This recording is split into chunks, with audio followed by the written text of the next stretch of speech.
Hello and welcome everyone in this new video where we will have a general overview on our bridge. Okay, so first of all, let's start with this bridge and how it works, and then we will dive deeper into our node tree just by explaining some general concepts that you need to keep in mind. So this is our bridge. Just going to do this to basically minimize it and have more space for my 3D viewport, and this is our bridge. This bridge does have a couple of controllers that you will always find under the modifiers tab, which are, first of all, the width, which will control the width of this bridge, also the rope height, which will control how high our ropes are, the mounts height, which will basically control how high our mounts, and we can always use the rope height with the mounts height to get the result we want. And you will have the boards count. So for example, if you want to only have a couple of boards, or if you want to have more. And the really nice thing that everything work together. So whenever, for example, I bring down the amount of boards, I will have less vertical ropes. When I add more boards, I will have more vertical ropes. And for example, if we want to change the shape of this bridge, it is as easy as changing the original driver of our node tree, which is a curve. If you remember in the first video, we created a curve. So if I hit tab, yes, I will have all this geometry, or actually I'm in the object mode. I need to hit tab again to jump back to the edit mode. I already was in the edit mode. So basically, for example, if I select this point, which is the original point of our original curve that we created before, if for example I bring it here and bring this here, I will be able to create this bridge which does have a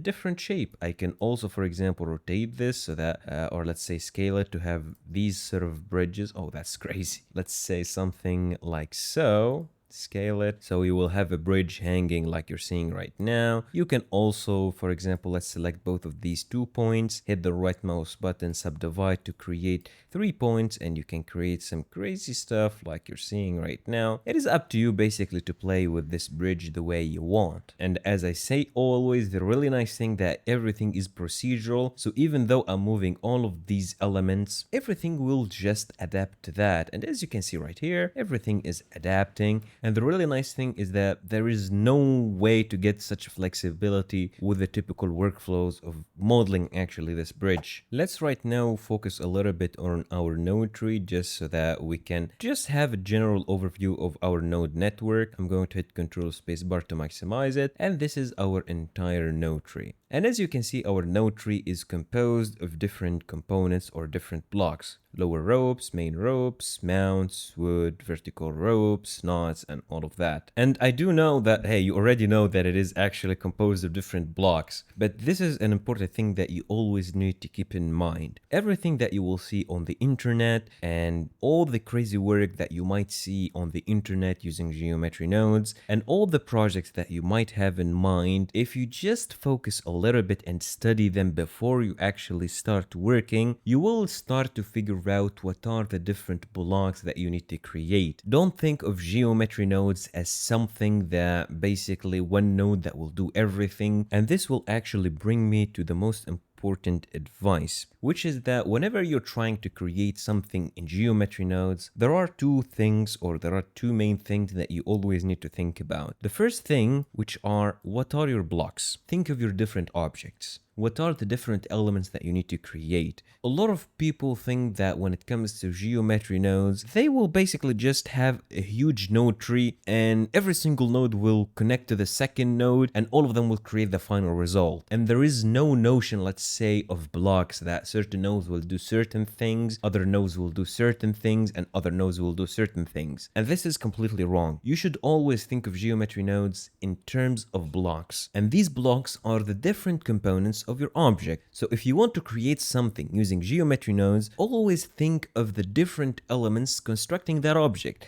I know a lot of you will say, hey, you see, you didn't come up with anything new. But believe me, just whenever you try to create something using geometry node, just take some time and think of the different components of your object, because this will give you an idea of the different blocks. Once you have your blocks that you need to create in place, then you can start thinking on how to create them. And this is the easy part and the fun part, and it might be the most time-consuming part, because right here you will need to play with some nodes and all of that. Maybe you will discover new nodes and maybe use some other nodes that we didn't use use along this course, but at least with this course you get the main concept and the general logic of how to build things using geometry nodes. So this is the most important part, which is one, try to always know what are your different blocks, the different elements that you need to create using geometry nodes. After creating that, or after figuring out that and creating all of these elements, you can start thinking of the logical system that you need to create or you need to build to control these objects. And here's the thing, if you're going to use geometry nodes, number one, this will always exist because you need to create something, but the logical system, if you want to control and build actually some procedural stuff, it is not always necessary. Sometimes you might only want to create something and you don't need to have the same flexibility we do have right here. It is just not necessary. I can imagine a scenario where you will just create a bridge and you don't need to have all of these controllers because you only need it for one project. But building the logical systems is the easiest and the hardest at the same time, because most of the time you don't need a lot of nodes to build the logic of changing values. Most of the time it is just connecting nodes to the group input and doing some basic operations like multiplying, combining XYZ to limit it to certain axes. The majority of the time they are more or less simple, but figuring out that logic and how to translate your thoughts to Blender is the thing that might take you some time. For example, if you remember, and this is the last time I'm going to mention this, if you remember, when we tell Blender, for example, to move something by 2 meters, we will also tell it to move the other one 2 meters. So we need to multiply it by -1. And this is something we always say. Figuring out this information, oh, all right, if I want to move something in the different axes,